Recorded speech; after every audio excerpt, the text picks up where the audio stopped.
श्री सद्गुरुदेव भगवान की जय हो। श्री सीताराम जी महाराज की जय हो। श्री हनुमान जी महाराज की जय हो। भैया, भगवान के नाम में जितनी महिमा है इसका वर्णन वेद भी नहीं कर सकते। वेदों ने भी भगवान की महिमा में नेति नेति शब्द को उच्चारित किया है। भैया, गोस्वामी तुलसीदास जी महाराज जो वाल्मीकि जी के अवतार थे, उन्होंने रामचरितमानस में कहा कि राम न सकहि नाम गुण गाई, राम न सकहि नाम गुण गाई। भगवान श्री सीताराम जी महाराज स्वयं अगर अपने नाम का बखान करें तो कहने में असमर्थ रहेंगे। भैया सोचें कि शेष नाग की बात नहीं कर रहे, शेष नाग की बात नहीं कर रहे जो हजारों मुखों से वर्णन करें। स्वयं परमपिता श्री सीताराम जी महाराज भी अपने नाम की महिमा का बखान नहीं कर सकते। भैया, जितने भी साधु संत महात्मा श्री सद्गुरुदेव भगवान आते हैं, ये नाम की महिमा का बखान करने के लिए ही नाम की महिमा को प्रकट करते हैं। भैया, कोई चमत्कार हो जावे, इनका नाम हो जावे, ऐसा बिल्कुल भी किसी भी संत महात्मा का उद्देश्य नहीं होता।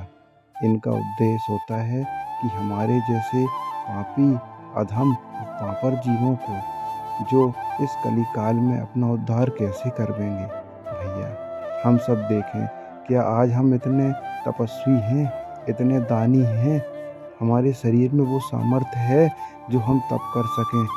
ना तो शौचाचार रह गया है, कोई भी नियम का हम पालन नहीं कर पाते। भैया, हम 5 मिनट आसन में नहीं बैठ सकते तो हजारों साल का योग कैसे करेंगे? अल्प आयु अल्पमति कलयुग के प्राणी का उद्धार कैसे हो?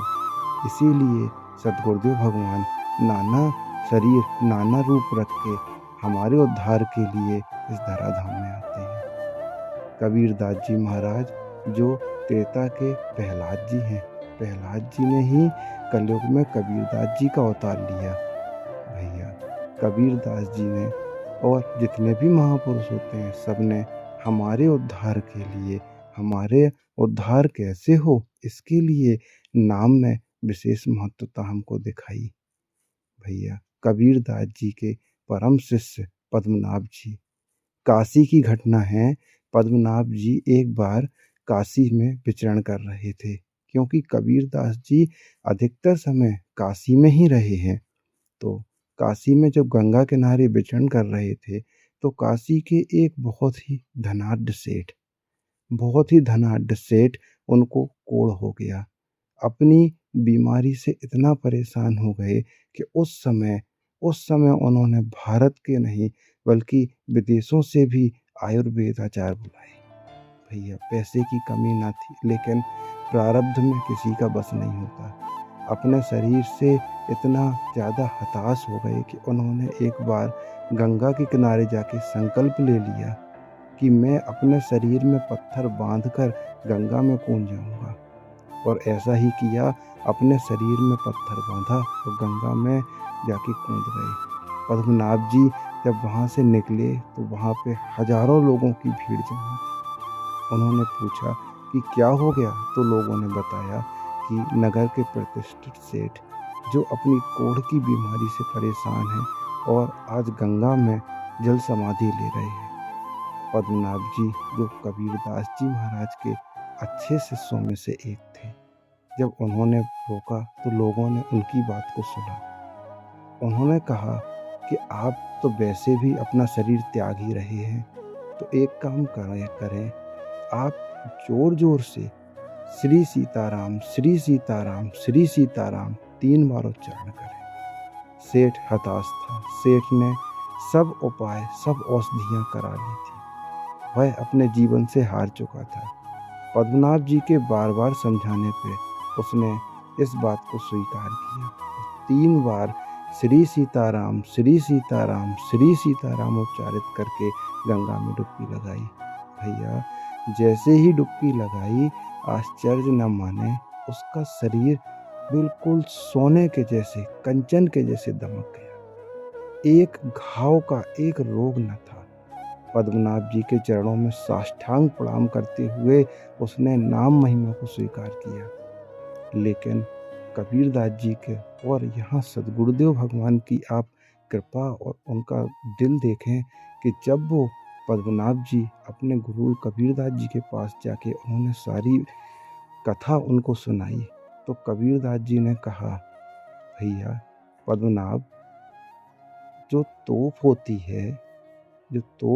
है उसका प्रयोग, ब्रह्मास्त्र का प्रयोग, तोप का प्रयोग क्या मच्छर मारने के लिए करते हैं?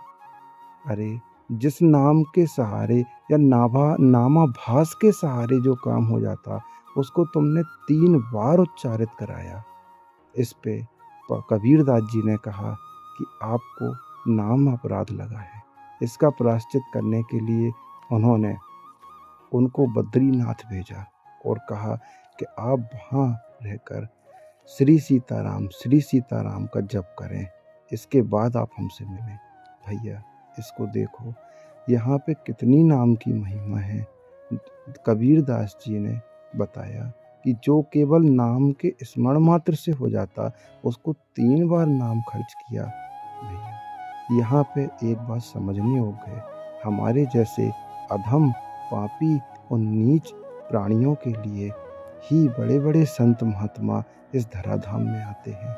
जितने भी 12 महाभागवत हैं, कबीरदास जी उनमें से एक हैं। भैया नाम जी की अनंत महिमा है। नाम जी की महिमा स्वयं शेष का क्या बात करें, स्वयं रामचंद्र जी भी अपने मुख से वर्णन नहीं कर सकते। भैया नाम की महिमा स्वयं भगवान भी वर्णन नहीं कर सकते। केवल इसीलिए नाम की महिमा का अत्यंत और विशेष महत्व है। नाम की महिमा का महत्व बहुत है भैया।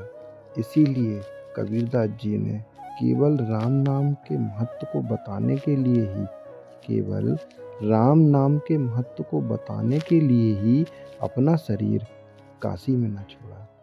सारी जिंदगी काशी में ही रहे कबीरदास जी, लेकिन जब अंत समय आया तो लोगों ने कहा कि काशी तो मुक्तिदायिनी है। काशी में जिसका शरीर छूटता है, स्वयं भूत भवन विश्वनाथ भगवान की नगरी है और विश्वनाथ भगवान उसके कान में राम नाम मंत्र देते हैं। तो कबीरदास जी ने कहा कि सारी उम्र मैंने श्री सीताराम का जप किया है, अब क्या मैं अपने शरीर की मुक्ति के लिए काशी में निर्भर रहूं? तो उन्होंने अपने शरीर को, जब उनका अंत समय आया, जब कबीरदास जी महाराज ने अपनी शरीर लीला को खत्म करना चाहा, शरीर लीला को समाप्त करना चाहा, तो उन्होंने काशी का त्याग किया और जाके मगहर चले गए। मगहर वो केवल इसीलिए गए ताकि हमारे जैसे प्राणियों को ये दिखा सकें कि जिसने सारी जिंदगी काशी में रहे, सारी जिंदगी काशी में व्यतीत करी, लेकिन शरीर मगहर में छोड़ा, काशी से कई किलोमीटर दूर, ताकि हमको नाम की महिमा पता चले। और आपको एक बात बता दें, कबीरदास जी, मीराबाई, ये शरीर भगवान के धाम गए हैं। हाँ भैया, ये शरीर भगवान के धाम गए हैं। तो नाम में अनंत महिमा है। हम सभी किस में क्या काम हो, कौन सा साधन करें, इसका त्याग कर केवल जो भी नाम पसंद आए उसमें लग जाएं। श्री सद्गुरुदेव भगवान की जय हो।